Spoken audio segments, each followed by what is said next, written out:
Hello. जय मसीह की 10वां भाग 2 में आपका स्वागत है। हम मलाकी में अभी बात कर रहे थे, जहाँ लिखा हुआ है कि सारा का सारा 10वां मेरे भवन में ले आओ, जहाँ मेरे भवन में किसी भी खाने पीने की वस्तुओं की कमी ना हो। ध्यान से सुनिए मेरे मित्रों, ये कब है? ये पुराने नियम की बात है, ठीक है। पुराने नियम में प्रभु कब कहता था? जब प्रभु के जो भवन हुआ करते थे, आज भी आप देखते हो भवन जो पुराने हैं कितने बड़े एरिया में बने हुए हैं, तो बहुत बड़े एरिया में प्रभु के भवन हुआ करते थे।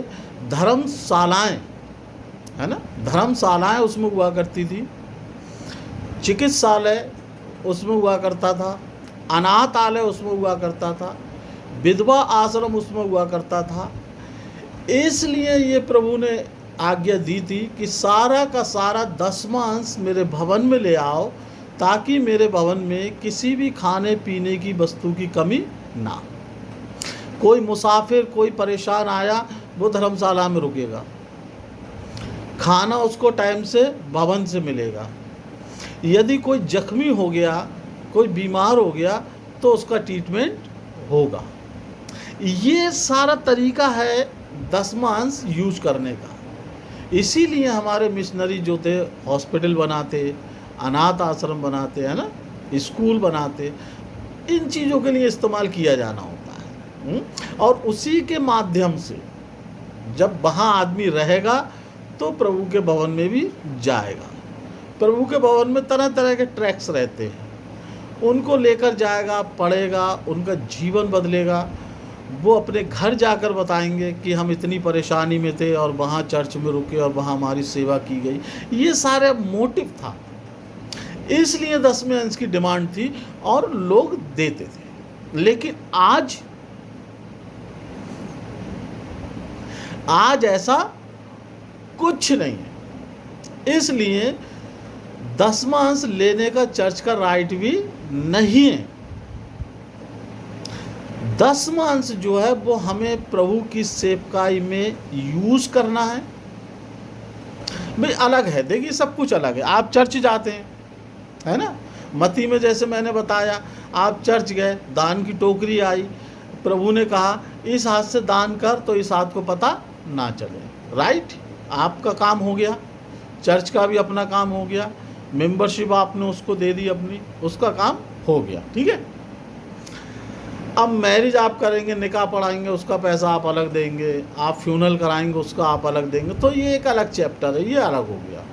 दूसरा मेरे मित्रों, कभी कोई थका मांदा परेशान कोई प्रभु का दास अगर आपके यहाँ पहुँच जाता है, उसको आप रेस्पेक्ट दें, है ना, उसको जलपान कराएं, क्योंकि पता नहीं बेचारा पैदल आ रहा है, कितनी दूर से आ रहा है ना, किस समस्या किस परेशानी में है? तभी परमेश्वर ने कहा कि यदि कोई मेरे नाम से एक कटोरा जल भी तुझे पिलाता है, तू उसका प्रतिफल पा चुका, पाएगा नहीं, पा चुका। इन चीज़ों की बहुत बड़ी कमी हो गई है हमारे यहाँ, मैं बता रहा हूँ आपको, बहुत बड़ी कमी हो गई है। लोग अहंकारी होते चले जा रहे हैं, जितने एजुकेटेड होते जा रहे हैं उतने अहंकारी होते जा रहे हैं। ये बहुत ज़रूरी है। और इन्हीं के लिए जैसे लिखा है वचन में, उठाई हुई भेंट, है ना, ऐसे जब कोई प्रभु के सेवक आते हैं तो उनको आप सम्मान दीजिए। वो क्या प्रभु का वचन लेकर आए उसको समझिए, और जो भी आप देते हैं उसे बोलते हैं उठाई हुई भेंट। ये आपका हो गया। अब हो गया 10वां अंश। 10वां अंश का मतलब है कमिटमेंट। 10वें अंश के द्वारा आपको प्रभु भरपूरी के साथ आशीषित करता है। लिखा है, तू अपनी कमाई को निश्चय खाने पाएगा। हालेलुया। भजन सहायता का साहित्यकार लिखता है, तू अपनी कमाई को निश्चय खाने पाएगा। आपकी चाहे कितनी छोटी कमाई हो, यदि प्रभु ने आपको ये आशीष दे रखी है कि तू अपनी कमाई को निश्चय खाने पाएगा, तो यकीन मानिए आपके यहाँ कभी किसी भली वस्तु की कमी नहीं हो सकती। आप आशीषित हैं। आज सबसे बड़ी समस्या ये है मेरे मित्रों, 80% 85% लोगों का जो दसवां अंश है वो कमिटमेंट के साथ नहीं है, वो एक्साइटमेंट में है या प्रेशराइज में है। उसने कभी इधर दे दिया, कभी उधर दे दिया कि भाई मैं जिस पास्टर को दूंगा वो उधर वो मेरी तारीफ़ करेगा, मेरी बड़ाई करेगा, मुझे रेस्पेक्ट देगा, या मैं चर्च में दूंगा तो चर्च में मेरा बड़ा मान सम्मान बढ़ेगा, चर्च के लोग मुझे बहुत ही इज्जत की नज़र से देखेंगे। मतलब एक सेल्फिश नेचर है ना, वो नहीं। क्योंकि प्रभु ने कहा कि जब तू दान करे तो अपने आगे तुर्री मत बजवाना। यदि तू ऐसा करता है तो समझ ले तू आशीष पा चुका। और मैंने बहुत सारे चर्चेज में देखा है, किसी को चर्च फादर बना दिया जाता है, किसी को चर्च मदर बना दिया जाता है, किसी को चर्च सिस्टर बना दिया जाता है, सिर्फ पैसा ऐंठने के लिए। और सब लोग बड़ी तारीफ करते हैं। मतलब सबने तारीफ करी तो फिर प्रभु तारीफ नहीं करे, क्योंकि आपका जो था वो हैंड टू हैंड आपको मिल गया। अब आप प्रभु से कोई आशा ना रखें। प्रभु से आशा रखने वाला व्यक्ति खामोशी के साथ किसी भी सेवक के साथ, किसी भी सेवकाई के साथ, किसी भी मिनिस्ट्री के साथ कमिटमेंट करता है कि भाई साहब मैं चाहता हूँ आप किसी एक गांव में मेरे नाम से मिनिस्ट्री शुरू कर दीजिए, उस सेवक का खर्च मैं दूँ अपने 10 में से।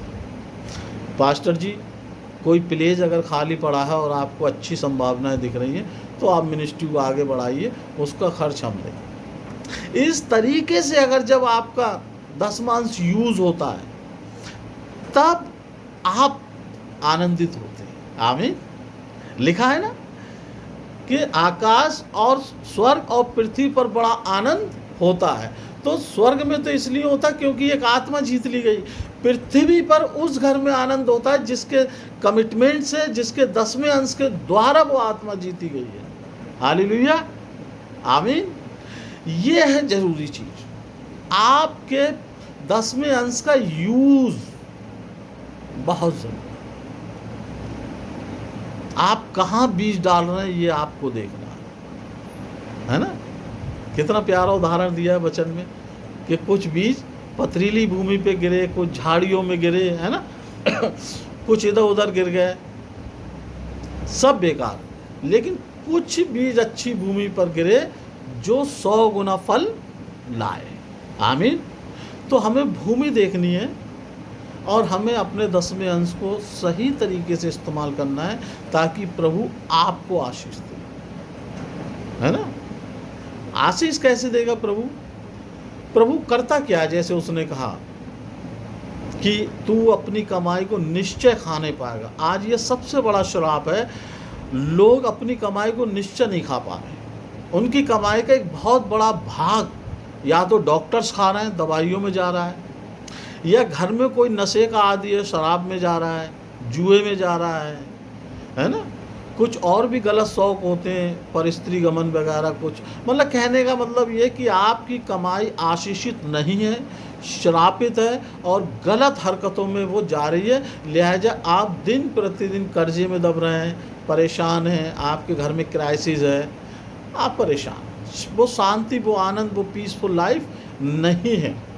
तो ज़रूरी है जब आप सही जगह बोएंगे तो प्रभु उन सारे रास्तों को बंद कर देगा। और जो लोग लालची स्वभाव के होते हैं, प्रभु के लिए आगे नहीं बढ़ते, वो भी कभी आशीषित नहीं होते।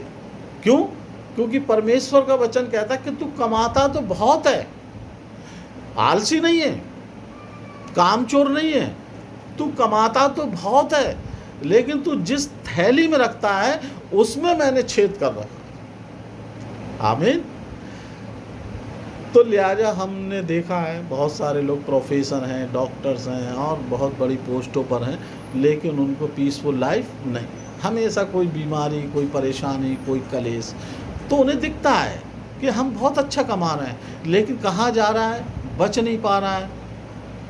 यही है मेरे मित्रों, हम प्रभु के लिए स्टैंड लें, आगे बढ़ें, प्रभु के साथ कमिटमेंट करें, और मैं आपके साथ प्रॉमिस करता हूँ प्रभु आपको ज़बरदस्त आशीष देगा। मैं आपको बताना चाहता हूँ पहले हम लोग एक मसीह मैगजीन निकाल रहे थे अल्फ़ा ओमेगा के नाम से, शायद आप लोगों के पास भी कभी पहुंची हो।